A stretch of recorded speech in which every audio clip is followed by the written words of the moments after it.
Muy buenas tardes, ¿qué tal? ¿Cómo están? Esto es Eje, Ezequiel Gigante de Entrevista, aquí desde el confinamiento obligatorio. Hoy voy a hablar con uno de mis mentores políticos, que es Carlos Maslatón. ¿Qué tal, Carlitos? ¿Cómo estás? ¿Qué tal, gigante? ¿Cómo estás? Muy bien. Gracias por esta invitación. Quería dialogar con vos porque da la sensación a ver, todo lo que sea oposición es nulo, ¿no? Porque no podemos hablar más de Cambiemos y porque todos los armados liberales ya sabemos lo que son, pasando por esto de Unidos, pasando por Recrear, pasando por todos los partidos que intentan lo que es rearmado de fichas, y bueno, lo de Sper ya lo hemos visto la otra vez. Mi pregunta es, ¿qué nos espera para los que no estamos de acuerdo con Alberto? ¿Qué podemos hacer?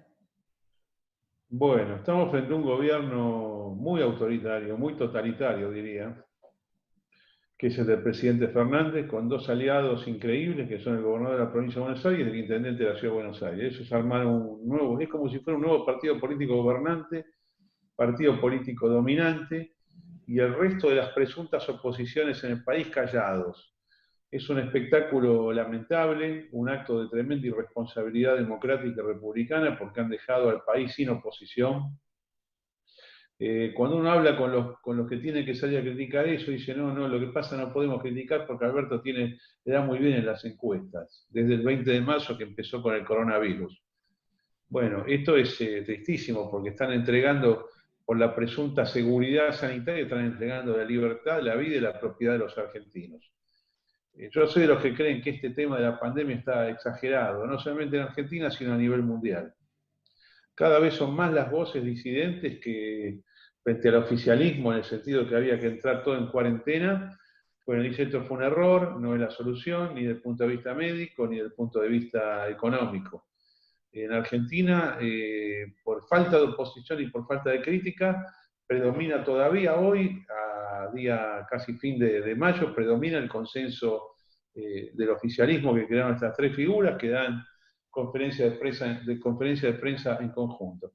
Hace unos días vimos las primeras oposiciones, una pequeña manifestación en la Plaza de Mayo, una notable manifestación en el municipio de Tigre, muy buena, eso sí fue una cosa realmente sin bandería política, pero gente cansada de estar encerrada, y lo de Córdoba que fue también significativo. Estamos empezando a ver las primeras voces disidentes, estamos empezando a ver los primeros gobernadores que se cortan solos. ¿Quién va a salir de ahí como opositor? Yo no lo sé, no lo sé y lo veo complicado. A su vez veo muy mal al país en una tendencia negativa que lleva muchas décadas, pero especialmente hay un movimiento negativo en la economía y en la sociedad en general que comienza en noviembre del año 2017, en pleno auge del macrismo. Ahí empieza una decadencia que llega hasta el día de hoy y cuyo final de esta decadencia no hemos visto todavía. Yo tengo la esperanza, más que la esperanza, de la predicción personal de que en el contexto de esta caída que está por continuar en el país y que va a ser más extrema de la que vimos, todo este oficialismo que se ha formado entre Kicillof, Larreta y Fernández termine cayendo, termine desvaneciendo, o inclusive que alguno de ellos pueda no continuar con el gobierno y con el mandato popular, producto de que siempre pasan estas cosas, se desgastan y se terminan yendo como es la moción de censura en un régimen parlamentario, que no existe acá, pero pueden llegar a pasar cosas similares, de hecho, que hagan que el que está ahora en el gobierno no concluya. Seguramente en el medio de ese desorden administrativo y político e institucional surja algún líder importante que pueda actuar como alternativa política. Seguramente, por cómo es Argentina, va a surgir del peronismo. Hoy no sabemos quién es, hoy no lo vemos, pero va a surgir del peronismo, que como ya sabés, y la mayoría de la gente que me ha escuchado sabe lo que yo creo que es el peronismo, no es una ideología, es simplemente una metodología política que puede ofrecer en el poder o en la oposición cualquier ideología política, de la extrema derecha a la extrema izquierda, liberalismo, colectivismo. Ahora los que gobiernan están en la faceta ultra colectivista. Yo lo llamo maoísta, yo creo que este gobierno es maoísta. Empezó siendo macrista y se convirtió a partir de la semana 3 de marzo en un gobierno de ideología maoísta. Tan maoísta es que no dan fecha de levantamiento de las restricciones. Y hasta algunos dicen que va a llegar hasta no solamente junio, sino julio y agosto van a seguir con este delirio de tener a la gente encerrada, con los negocios cerrados, todo fundiéndose, la gente volviéndose loca, no se puede hacer gimnasio, no se puede andar ni siquiera en bicicleta, no se puede hacer nada, salvo lo que ellos autorizan. Hay que pedir permiso para moverse de un lugar a otro. Yo no he llenado la aplicación Cuidar, no me la bajé, ni me la pienso cuidar, perdón, ni me la pienso bajar. Yo sé cómo cuidarme, sé lo que tengo que hacer, y a mí no va a venir a esta altura de la historia, menos a esta altura de mi vida, nadie a decir lo que tengo que hacer. Paso por donde tenga que pasar. Oportunamente, cuando salgamos de esta dictadura, ya voy a contar qué pude hacer y qué no pude hacer. Pero repudio al régimen y repudio el comportamiento de la oposición, de la presunta oposición. Se borraron todos y los que no se borraron adhirieron al gobierno. Son una manga de cobardes todos, porque en realidad, ¿qué método de decisión política es aquel que se basa en las encuestas? O sea, vos solamente te pones en contra cuando la encuesta te dé que va para el lado que vos querés. ¿Y cómo viene el cambio en una sociedad? ¿Qué sentido tiene ir atrás de una encuesta? ¿Qué sentido tiene ir detrás de los acontecimientos? ¿Qué sentido tiene no anticiparse? La política tiene que ser anticipación. El patriota se anticipa. Sin anticipación política y sin contradecir levemente la opinión pública, nunca hubiera habido ningún cambio en la historia. Porque las dictaduras son inicialmente exitosas. Claro. En El las mundo hubiera dictaduras venido todo el mundo está de acuerdo al principio, ¿no? en Todo un el momento, mundo y claro, está por de eso duran acuerdo. las dictaduras, por eso existió el feudalismo en la Edad Media, producto del medio, duró 10 siglos el feudalismo. Después vino el absolutismo monárquico, y después recién vinieron las revoluciones liberales, donde uno realmente puede disentir y puede armar un partido y estar de acuerdo, a favor. Bueno, ahora hemos caído en una suerte de Edad Media, con tonalidad maoísta. Así que bueno, mi repudio a esto y el repudio a la oposición. Ahora, si va a haber alternativa liberal, y yo lo dudo, porque los conozco, los grupos liberales no se van a poner de acuerdo y además tienen incapacidad hasta para armar partidos políticos, porque tienen una anarquía en el cerebro que les impide seguir los reglamentos necesarios para, con la técnica política, poder ser una alternativa. Claro. Eso siempre lo mantuve presente desde nuestras primeras charlas hace muchos años. Es decir, un liberalismo que tenga respeto por ciertas consignas de la bandera, del himno, que no sea una anarquía total, porque no creo que eso conduzca a nada. Vos siempre mantuviste, ¿no? Una apertura de mercado total, pero que haya cierta reserva moral en el pueblo, ciertos Pero valores que no deben perderse. la identificación con los valores institucionales del país y con la historia del país y con los símbolos del Estado, los símbolos de la patria, es propio del liberalismo. Yo no sé a quién se le ocurrió decir que eso es antiliberal. Probablemente algunos tipos llaman libertarios, pero todos nuestros referentes del siglo XIX, todos sin excepción, hablan en los términos que nosotros estamos hablando ahora. ¿Qué eran Moreno, Saavedra, Belgrano, Paso, San Martín? ¿Qué eran estos? ¿Qué eran? Rivadavia, ¿qué eran? Después de Rosas, ¿qué eran? Urquiza, Derqui, Mitre mismo, que no es de mi mayor simpatía, especialmente cuando leo el diario La Nación. ¿Qué era Sarmiento, Roca, Avellaneda, Pellegrini? ¿Qué eran estos tipos? Eran liberales.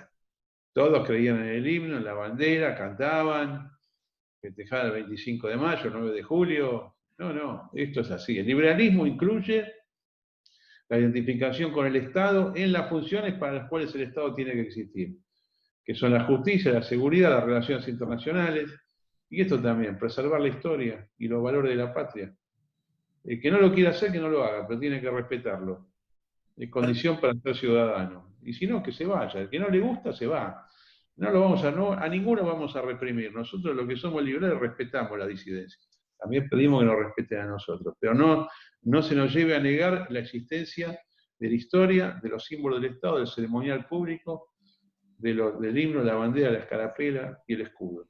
Casualmente yo mandé a hacer un escudo al orfebre Juan Carlos Pallarols. Sí, lo he visto. Lo inauguré acá el 12 de marzo pasado, que es fue el aniversario 207 de la Asamblea del año 13. La Asamblea General Constituyente, convocada por el segundo triunvirato, fundamental en la organización nacional por todas las normas que fue dictando de carácter constitucional. No llegó a declarar la independencia se declaró 3 años después, el 9 de julio de 1816, pero fue fundamental. Esa asamblea aprobó justamente los símbolos nacionales, por eso se hizo un escudo, a imagen y semejanza de lo que hubiera sido un escudo de esa época. Y ahora mandé acá para poner en esta misma oficina, acá en este espacio que ves acá, que es de 2 metros 14 por 1,17, lo que con Carlos Pallarols, el orfebre Pallarols, denominamos homenaje a la bandera y a la escarapela. Va a haber como una bandera plegada con la escarapela, con el águila guerrera de Aurora, en el centro el símbolo de la libertad, propio de las monedas argentinas de finales del siglo XIX. Bueno, va a haber laureles, va a haber laureles en bronce, ¿no? Laureles, va a haber olivos también, todo en metal, con esmalte. Bueno, esto es parte de los homenajes que yo quiero hacer a todo esto que estamos diciendo, que es la historia argentina y los símbolos nacionales. Así que yo con este ejemplo nomás estoy declarándome un liberal clásico, liberal del siglo XVIII, liberal del siglo XIX. No participo en política en este momento por falta de tiempo, fui político hace unas cuantas décadas, después decidí retirarme para dedicarme a otras cosas, pero sigo con mentalidad política y me encantaría que los que están en política hagan las cosas más o menos cercanas a lo que yo pienso, pero rara vez estoy conforme con lo que hacen los políticos, tanto del oficialismo como de la oposición. Carlos, estuvimos hablando siglo XIX, los que hicieron a este país lo más hermoso del mundo. Ahora, ¿cuándo crees vos que empieza el problema, el decaimiento? Porque muchos te pueden decir 1912, 1916, 1930, 1943. No, 1912 fue una cosa muy positiva, fue la democratización del país, la ley Sáenz Peña, había que terminar primero no con la lista sábana, con la lista completa, el que ganaba se llevaba todo, no. La ley Sáenz Peña lo que permite es que la mayoría gane 2/3, la minoría gane 1/3. Tampoco era perfecto, pero era mucho mejor que lo anterior. Encumbra la Unión Cívica Radical, que era un partido liberal en lo político, no tanto en lo económico, pero digamos, creo que fue una cosa buena. Yo no veo decadencia ni en 1912, ni en 1916 con Irigoyen, ni en 1930, ni siquiera en el 43 veo decadencia. Ni siquiera con los errores que cometió Perón, especialmente en su primer gobierno, su autoritarismo, sus fallas económicas, sí dañaron al país, pero el tema del análisis económico histórico es dónde fue el techo del país. A mí me parece que el país retrocedió en el primer gobierno peronista, no tanto en el segundo, y después siguió creciendo hasta mitad de los 60. Yo creo que el techo histórico de Argentina se da en el año 1966, y después viene el golpe de Onganía en junio del 66, y tenemos una primera fase decadente que dura como hasta el Rodrigazo prácticamente, hasta el 75, después tenemos una recuperación, después tenemos una tremenda caída posterior, que se da después, casi al final del proceso de reorganización nacional, de la dictadura militar, que dura hasta 1990, toda esa caída dura hasta el 90, abarca todo el gobierno de Alfonsín, abarca todo lo que fue la apertura democrática, no porque sea democrática, estoy analizando economía, no estoy analizando política, ni juzgando la política desde el punto de vista formal, no estoy juzgando la democracia. Y después lo que tenemos es, posteriormente, un rebote muy importante en Argentina, que es toda la década del 90, ¿no? Casi toda la década del 90. Carlos, ahí se me apareció tu foto. ¿Es normal eso? ¿Qué tocaste? Seguí adelante. Hay algo que yo recuerdo, que hemos hablado mucho, que es que para la mejor manera de licuar pasivos monetarios, pasivos financieros y todo lo que sea deudas, es una hiperinflación. Sí, Ahora, yo cuando escucho muchos economistas escuchan esto y salen espantados, ¿no? sí. ¿No crees que este es un contexto ideal? Porque, bueno, de hecho lo están haciendo, están emitiendo a lo loco, para que, bueno, para que haya una hiper y de una vez se licúen todos los pasivos, siguiendo este razonamiento. Yo no creo que la intención del gobierno sea generar una hiperinflación, al revés. Ellos lo que están haciendo es reprimir los efectos inflacionarios de las políticas monetariamente expansivas que llevan a cabo. Ellos creen en los últimos 3 meses que encontraron una fórmula para pagar, mira, si uno ve los números, la mitad del gasto público en este momento es emisión monetaria, la mitad, es una cosa totalmente impresionante. Es decir, la recaudación sobre el gasto total es 50%, por lo tanto, el otro 50% es pura falsificación monetaria. Estos llevan 3 meses que lo hacen y se jactan de haber cerrado enteramente toda la economía y bueno, todo lo que falte lo emiten. Y tienen la ilusión de que de que esa emisión no va a ir a precios. Para que no vaya a precios, lo que hacen es cerrar la economía, paralizar todo. Pero esto en algún momento va a dejar de ser así y vas a ver cómo todo eso va a precios y va a generar una hiperinflación, porque el destrozo económico causado es enorme, no se va a poder reconstituir las empresas, la producción, es un golpe tremendo a toda la sociedad que se ha dado y ya vas a ver cómo toda esta emisión va a generar fenómenos hiperinflacionarios propios de la década del 80, principios del 90, o peores, porque los números fiscales son todavía muchísimo peores. Pero además a mí me da ya de estos análisis técnicos, análisis de mercado, me da que en esta etapa, que yo la sitúo en noviembre del año 2017, ahí empieza para mí la fase final de caída de Argentina, que va a durar 4 años, o sea, todavía falta como 1 año y medio de desarrollo. Me da que este último final, a los dos problemas que son la nota distintiva de esta crisis, que uno es el default y otro es la caída del precio de los activos financieros, se va a sumar probablemente un fenómeno hiperinflacionario que va a destruir por un lado, pero que va a ayudar, como vos usaste los términos recién, a licuar y a poner las cosas foja cero para poder empezar de nuevo.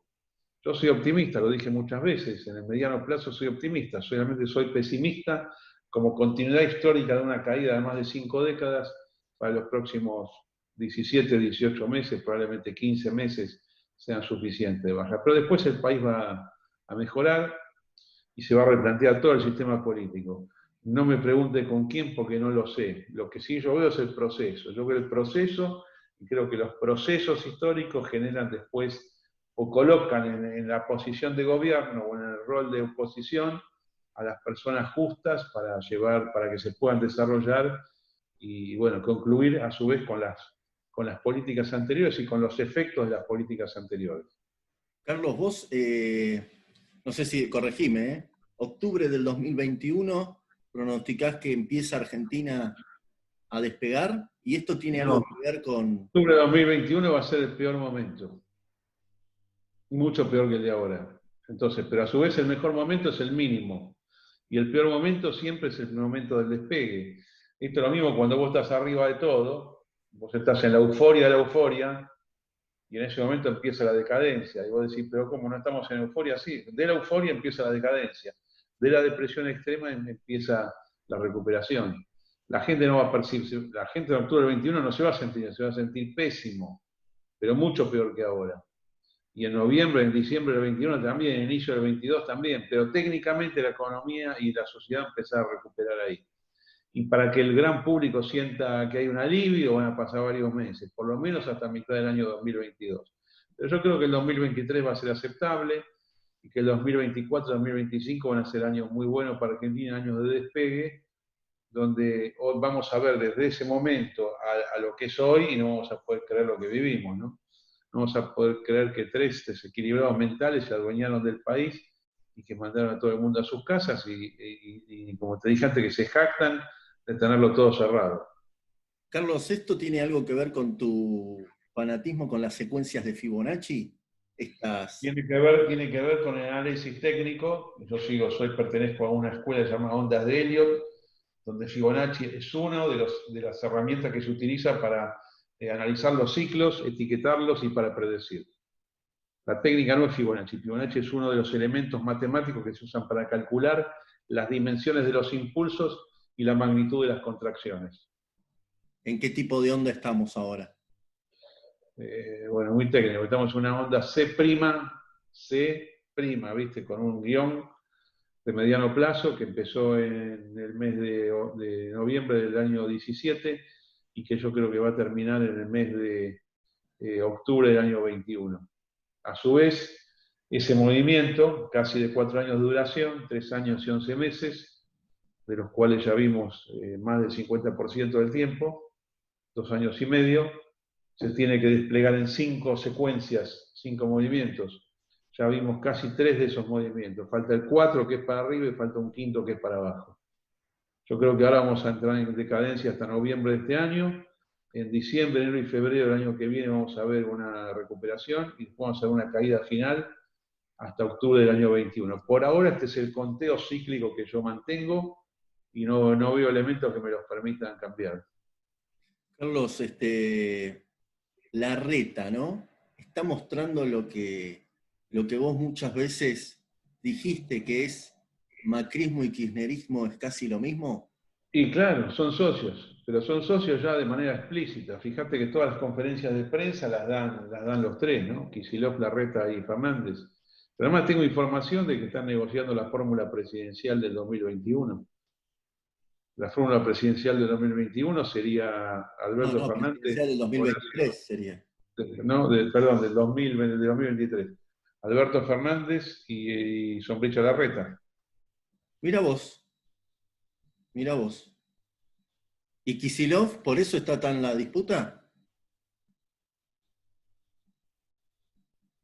Probablemente sea eso, pero eso es lo que se comenta en las huestes tanto kirchneristas como macristas, que están enganchados. Por eso se lo ve tan cerca Larreta con Fernández. Qué bárbaro, ¿eh? Bueno, Sí. Carlitos, te llevo un rato para... No importa que sea del PRO ni nada, esto es así. Esto es así porque, bueno, así es la política. Te llevo un Macri, rato... es que uno podía, yo no, porque jamás esperé nada de Macri, pero uno que podía pensar que Macri iba a ser la voz de la oposición está borrado y no le importa más nada, ¿no? A mí me queda claro que no le importa más nada. No, y hablando con Charutini la otra vez, es increíble porque él sigue teniendo no sé si lo seguirá teniendo, pero él sacó el 41% de los votos. Me parece que dejar a la población sin voz es algo... Bueno, pero es Macri. Macri quiso tener una aventura de ser presidente y jamás le importó nada, ni siquiera cuando era presidente. De hecho, el que esté hoy el gobierno este es culpa de Macri, Sí. de haber hecho las cosas tan mal. Cuando vos fundís la economía, como la fundió Macri, lo que viene después es un gobierno que es de carácter absolutamente totalitario y antiliberal.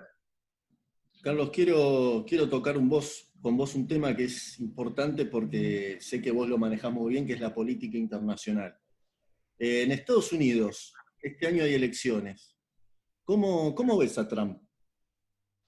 No, lo veo bien a Trump. La verdad que lo veo muy bien y veo muy débil al que va a ser el candidato del Partido Demócrata. Biden. Eh, Biden, sí. Yo creo que a Trump lo podría haber perjudicado la gran caída de los mercados de febrero y marzo, pero yo estoy convencido que la baja terminó. No es que lo digo, no es que lo dijo, que ahora lo digo. El 30 de marzo yo dije, para mí la baja norteamericana terminó, ya está, fue una exageración, un pánico, los mercados se van a recuperar, que es lo que efectivamente han hecho. Hay una sola cosa que me preocupa de Trump. Hoy él está muy enfrentado con las redes sociales y con su sistema de censura. Yo mismo he sufrido la censura de un Twitter o de un Facebook, cosas que son inapelables y cosas que son hasta estúpidas, que te dice que violaste la regla. Mira, por ejemplo, una vez publiqué en crítica la tapa de la revista Time del año 1938. Ah, Hitler. ¿Viste? Claro, porque ellos publican el hombre del año, ¿no? El hombre del año. Y yo para mostrar, miren lo que es el sentimiento social, la valoración social, que en el año 38 la revista Time lo puso a Hitler, pero no por bueno, lo puso por malo. ¿Vos podés creer que los algoritmos de Facebook consideran que eso es, ¿cómo se llama? Que es propaganda nazi? Pero justamente lo que estoy diciendo es, miren que los Estados Unidos estaban engañados en ese momento. Esa tapa de la revista Time, yo me enteré hace como 45 años que existía, porque en el 73 el hombre del año fue el rey Faisal de Arabia Saudita. Yo recibía toda la semana la revista Time. Entonces ahí escribía la gente, ¿cómo vas a poner al rey Faisal de Arabia Saudita en medio de la guerra del Medio Oriente, de la triplicación de los precios del petróleo? Y un lector dijo, pero entonces que en el año 39, ¿qué pusieron a Hitler? Sí, lo pusimos a Hitler. Y esto es así, el periodismo es así, es normal. Es decir, a veces el hombre del año es el peor que hay, ¿no? El peor que hay. Bueno, esto fue censurado. Después otra vez, por ejemplo, puse una foto de mi esposa, Mariquita, de mi esposa, acá en la puerta de mi casa, vestida con una pollera corta. Una pollera corta, no desnuda, una pollera corta, y hizo un comentario, no sé, viste, así como que era insinuante, y eso se consideró lesivo, pero yo, escuchame, Mariquita consintió eso, mi esposa era más Mariquita, por las dudas que alguien no lo sepa. Bueno, este tipo de cosas, ¿cómo es inapelable?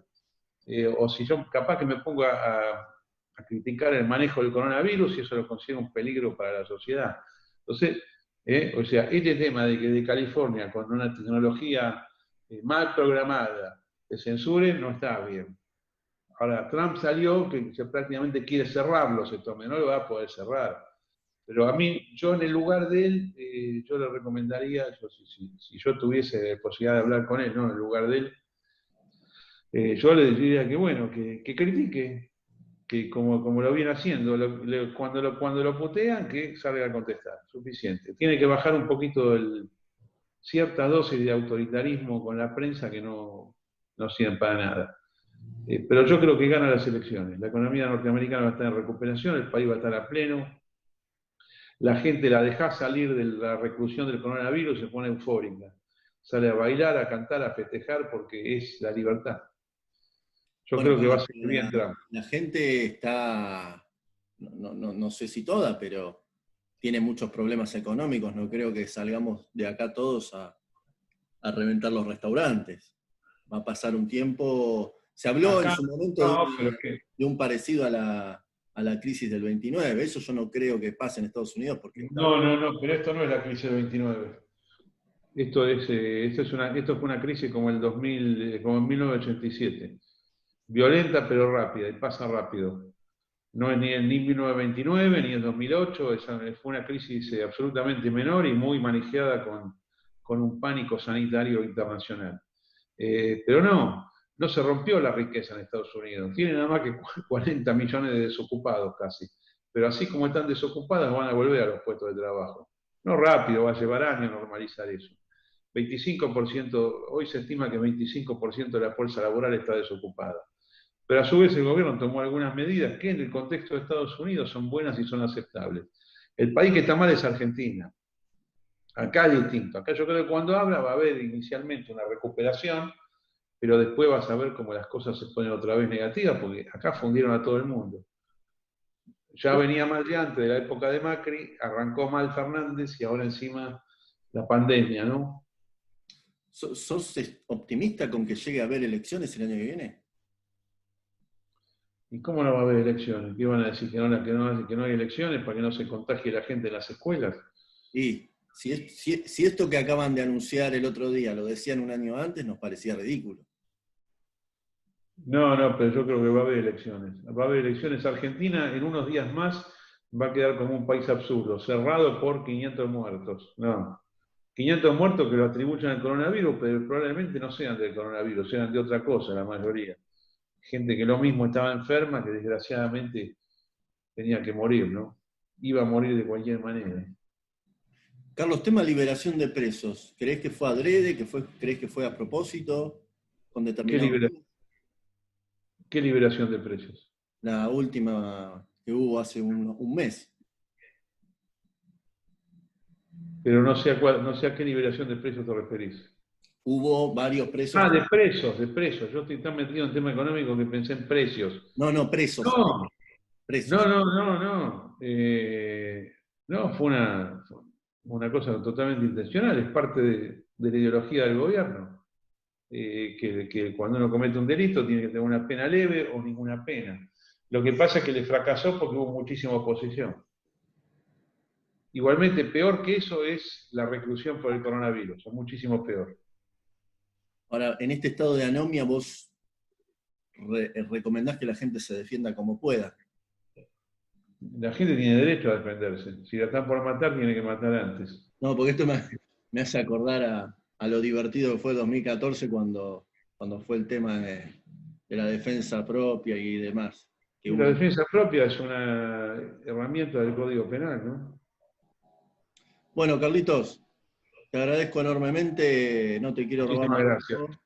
Esto después, Bueno, bueno, lo subo a YouTube y vos si querés lo pasás, cómo pero no, seguro. Te un, agradezco mucho, gigante. Pronto un, nos vemos. un Gracias por todo. gusto haberte escuchado, Carlos. Un Gracias. abrazo grande.